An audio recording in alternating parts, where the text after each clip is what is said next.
Hi, Louis from Alumo Energy here. We are here at Tanlo Engineering today to bring the system to life that we've actually brought online for Tanlo.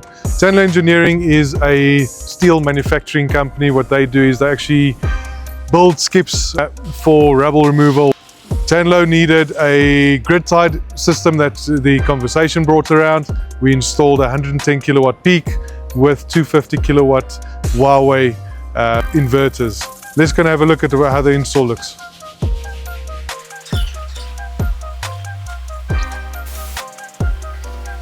There are the systems.